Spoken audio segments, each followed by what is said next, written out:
మరీ ప్రత్యేకించి పులివెందుల జెడ్పీటీసీ అలాగే ఒంటిమిట్ట జెడ్పీటీసీ ఈ 2 ఎన్నికల మీద మేము న్యాయస్థానాన్ని న్యాయం కోసం అర్థించడానికి వెళ్తున్నాం, కోర్టు మెట్లెక్కబోతున్నాం అని చెప్పి ఆయన నిన్న చెప్పారు.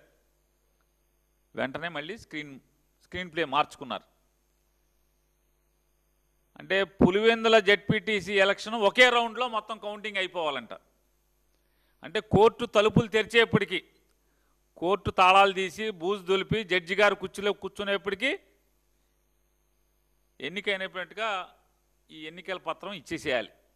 ఎందుకంటే మళ్ళీ జడ్జి గారు ఈ ఆధారాలను చూసి మొత్తం ఎన్నికల కమిషన్ని, కలెక్టర్ని 2 మొట్టికాయలు మొట్టి ఎలక్షన్ అంతా ఆపండి అంటాడేమో అని చెప్పని కంగారు, భయం, ఆదరా బాదరా.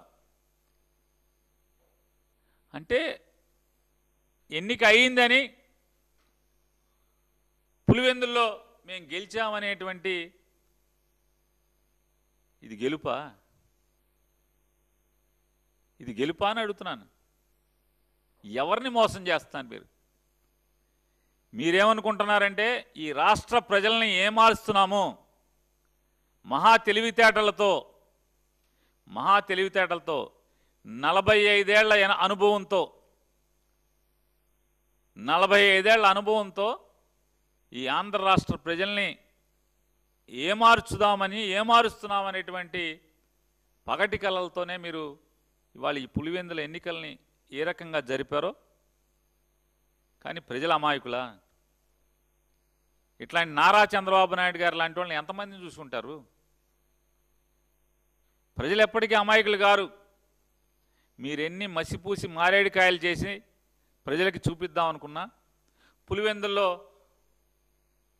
మొదటిసారి ప్రజాస్వామ్యం బతికించాం అని చెప్పని ఈ డ్రామాలకి మీరు ఎన్ని చేసినా కూడా కళ్ళకు కట్టినట్టు ఇవాళ మీడియా అంతా చూపించింది. అంతా ఆంధ్రజ్యోతి, అంతా ఈనాడు, అంతా TV5 కాదు కదా. ఏదోటి న్యూట్రల్గా పనిచేసేవాళ్ళు కొంతమంది ఉన్నారు. వాళ్ళు ఈ ప్రపంచానికి చూపించారు ఆల్రెడీ అక్కడ ఏం జరుగుతుంది అని చెప్పని. వెనకటికేదో చెప్పిన సామెతగా ఎవడే అంటే వీళ్ళ బతుకు బాండారాన్ని వీళ్ళే బయటెట్టుకున్నారు. ఎందుకని? ఘనమైన జిల్లా కలెక్టర్ గారు, కడప జిల్లా కలెక్టర్ గారు చాలా గొప్పడు, అద్భుతంగా ప్రజాస్వామ్యబద్ధంగా మేము ఎన్నికలు జరుపుతున్నాం, స్వేచ్ఛాయుతమైన వాతావరణంలో ఎన్నికలు జరుపుతున్నాం అని చెప్పనేటువంటి డ్రామా మాటలు చెప్తూ ఒక్కటంటే ఒక్క మీడియాని కూడా ఎన్నికల సరళిని, ఓటింగ్ లైన్లని, పోలింగ్ బూతుల్లోకి వెళ్ళటానికి కానీ ఏ మీడియాకి అనుమతి ఇవ్వకుండా వాళ్ళే ఒక కిరాయికి మాట్లాడుకునే డబ్బులకి ఒక సొంత ప్రైవేట్ ఫోటోగ్రాఫర్ని, వీడియోగ్రాఫర్ని పెట్టుకుని వాళ్లే తీసి వాళ్లే బయటికి ఇచ్చారు. వాళ్ళ చేత్తో వాళ్ళ పాపమే పండించుకున్నారు. ఇవాళ ఈ దొంగలు దొరికింది ఎట్లాగా?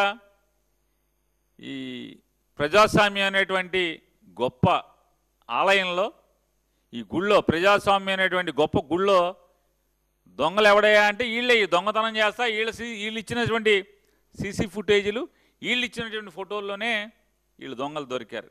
ఆదరా బాదరా లెక్కింపు అయిపోయింది, ఎలక్షన్ అయిపోయింది, గెలిచేశాం. దాంట్లో ఇక తంతు మామూలుగా లేదు, చాలా చాలా తంతులు చేశారు.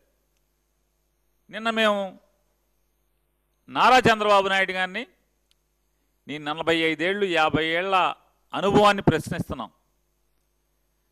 జగన్మోహన్ రెడ్డి గారు నీకంటే చిన్నవాడైనటువంటి 5 సంవత్సరాలు మాత్రమే ముఖ్యమంత్రిగా ప్రభుత్వాన్ని నడిపిన అనుభవంతో కేవలం 12 సంవత్సరాలు 13 సంవత్సరాలు వయసు ఉన్నటువంటి ఒక రాజకీయ పార్టీ అధ్యక్షుడిగా మిమ్మల్ని కొన్ని అడిగారు. ఏమడిగారు? అయ్యా ఎన్నికలు జరిగిన తంతంతా కూడా సీసీ ఫుటేజీల్ని సమాజానికి ఇవ్వండి, మీడియా ప్రపంచానికి ఇవ్వండి, రాజకీయ పార్టీగా ఆ ఎన్నికల్లో పోటీ చేసినటువంటి అభ్యర్థులకు ఇవ్వండి, వెబ్కాస్టింగ్ ఇవ్వండి, వెబ్కాస్టింగ్ జరిగినటువంటి తీరు మొత్తాన్ని ఆ రికార్డ్స్ అన్ని ఇవ్వండి అని చెప్పని ఆయన నిన్ను అడిగారు. ఎందుకు ఇవ్వరని అడుగుతున్నాను. ఎన్నికల కమిషన్ కూడా మేము ప్రశ్నిస్తున్నాం. ఎందుకు మీకు భయం? నిజంగా మీరు ధర్మబద్ధంగా, పారదర్శకంగా, శాంతియుతంగా, నిష్పక్షపాతంగా, ప్రజాస్వామ్యబద్ధంగా ఎన్నిక జరుపుంటే ఈ రాష్ట్ర ఎన్నికల కమిషనర్ కానీ లేదా జిల్లా కలెక్టర్ కానీ ఎన్నికల బాధ్యతలు నిర్వహించినటువంటి జిల్లా కలెక్టర్ కానీ ఆ వెబ్కాస్టింగ్ లేదా సీసీ ఫుటేజీలు కానీ ప్రపంచానికి ఎందుకు ఇవ్వరు? భయం. మీకు భయం కాబట్టి ఇవ్వరు, దాచుకుంటారు. ఇవ్వాలి కదా. నిజంగా మీరు చాలా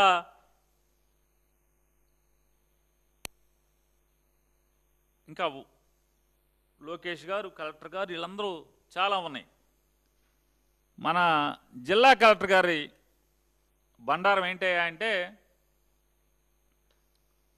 ఆయన బండారం మాట్లాడే ముందు ఒక్కసారి జగన్మోహన్ రెడ్డి గారు మిమ్మల్ని కొన్ని ప్రశ్నలు, అంటే మాకు ఈ సమాచారం ఇవ్వగలరా మీరు, నేను ఛాలెంజ్ చేస్తున్నానని చెప్పారు. జగన్మోహన్ రెడ్డి గారు అడిగేటువంటి సమాచారంలో సాక్షాత్తు జిల్లా కలెక్టర్ రెండు చేతులు ఆయన జేబుల్లో పెట్టుకుని స్టైల్గా టక్కు చేసుకుని చొక్కాని ప్యాంట్లోకి తోసి 2 చేతులు జేబుల్లో పెట్టి ఆయన ఓటింగ్ పరిశీలిస్తుంటే ఆ నుంచున్న వాళ్ళు ఎవడో జగన్మోహన్ రెడ్డి గారు అడిగాడు, మిస్టర్ కలెక్టర్, నీ స్టైల్ బాగుంది, నీ టక్కు బాగుంది, నీ చొక్కా బాగుంది, నువ్వు ఇన్షర్ట్ చేసిన మడత లేకుండా పొట్ట కనపడకుండా, కనపడుతుందా? అందుకే పొట్ట కనపడకుండా నుంచున్నట్టున్నాడు ఈయన. సరే, మీకేముంటే మాకు అనవసరం. మీ కళ్ళ ముందు దొంగ ఓట్లు వేస్తా, దొంగ ఓటర్లు, దొంగలు ప్రజాస్వామ్యం అనేటువంటి గుళ్ళో దొంగతనం చేస్తున్నటువంటి, మామూలుగా దేవుడి గుళ్ళో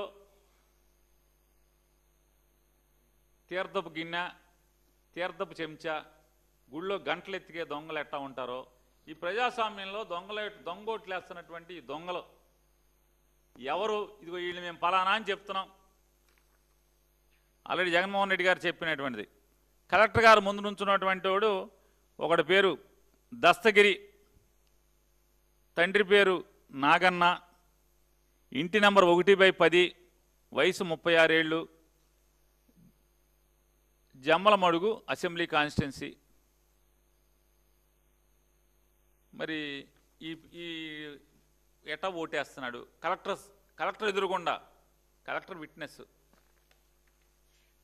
పక్కన కలెక్టర్ గారు ఎదురుగుండా ఉంచున్నాడు రెండోవాడు సందీప్ కుమారు తిప్పిరిపాటి, తండ్రి పేరు గంగరాజు, ఇంటి నెంబర్ 1/111, వయసు 25 ఏళ్ళు, ఓటర్ ఐడి కార్డు నెంబర్ కూడా ఉంది,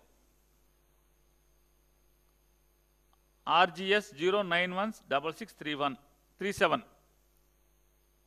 ఆయనది ఆ నియోజకవర్గం కాదు, ఆయన ఓటేస్తున్నాడు జమ్మలమడుగు నుంచి వచ్చి. అంటే సాక్షాత్తు జిల్లా కలెక్టర్ ముందు ఓటేస్తున్నటువంటి ఈ ఇద్దరు దొంగ ఓట్లు. గుళ్ళో ఎలా అయితే ఇత్తడి చెంబుల కోసం, ఇత్తడి గంటలను ఎత్తికెళ్తాకొచ్చే దొంగలు ఎట్టా ఉంటారో, అలాగే ప్రజాస్వామ్యం అనేటువంటి ఆలయంలో దొంగతనానికి వచ్చినటువంటి, గుళ్ళో గంటలు ఎత్తికి వెళ్ళేవాళ్ళలాగా, గుళ్ళో తీర్థపు గిన్నె ఎత్తికి వెళ్ళేవాళ్ళలాగా, ఈ గుళ్ళో శటగోపాలు ఎత్తికెళ్ళేవాళ్ళు ఉంటారు, వాళ్ళలాగా వీళ్ళు వచ్చారు పక్క ఊరు నుంచి, పక్క నియోజకవర్గం నుంచి. వీళ్ళ పరిస్థితి ఎందుకు? కలెక్టర్ ఎదురుగుండా, కలెక్టర్ విట్నెస్గా ఉండగా వీళ్ళు ఎలా ఓటేస్తున్నారు? సమాధానం చెప్పరు. అలాగే లైన్లో నుంచున్న అతను, లైన్లో ఉంచిన వాళ్ళు అందరూ దొంగ ఓటర్లే, దాదాపుగా 90% మంది దొంగ ఓటర్లే. వాళ్ళలో మేము ఒక మరుచుకు గుర్తించి చెప్పాం, మర్రి ప్రకాశం, తండ్రి పేరు మర్రి కృష్ణ, ఇంటి నెంబర్ 7/5, జమ్మలమడుగు నియోజకవర్గం, ఆ ఊరు పేరు నవాబుపేట, మైలవరం మండలం. ఎందుకు వచ్చాడు లైన్లోకి, ఎట్టా వచ్చాడు, ఓటు ఎట్టా వేశాడు, ఎవడు ఓటేశాడు అంటే ఎవరి తరపు ఉన్నటువంటి ఓటుని వీడు దొంగతనం చేయడానికి వచ్చాడు. మనం అనుకున్నాం కదా, గుళ్ళో చెంబులు గంటలు తీర్థపు గరిట్లు ఎత్తుకెళ్తాకు వస్తారు కదా, అట్లా ఈడు వచ్చాడు ప్రజాస్వామ్యం అనేటువంటి గుళ్ళో ఆలయంలో ఎత్తుకెళ్తాకు వచ్చాడు కదా. ఈ దొంగలు ఎందుకు వచ్చారు, వాళ్ళని పట్టుకోరా. అలాగే పోలింగ్ స్టేషన్ ఆడి ఒరిజినల్ ఓటు ఉన్నది పోలింగ్ స్టేషన్ 44 నవాబ్పేట మైలవరం మండలం. జనార్దన్ రెడ్డి, ద్వారకచర్ల జనార్దన్ రెడ్డి, తండ్రి పేరు రామసుబ్బారెడ్డి, ఇంటి నెంబర్ 5/83. ఈ దొంగ ఎట్టా వచ్చాడు, లైన్లో ఎట్టా నుంచున్నాడు. ఈ దొంగలందరూ ఎట్లా వచ్చారు, మీ కళ్ళ ముందే ఎవడి ఓట్లు దొంగతనం చేశారు. సమాధానం ఎవడు చెప్తాడు, చెప్పరా. నారా చంద్రబాబు నాయుడు చెప్పడు, జిల్లా కలెక్టర్ చెప్పడు, ఎలక్షన్ కమిషన్ చెప్పదు.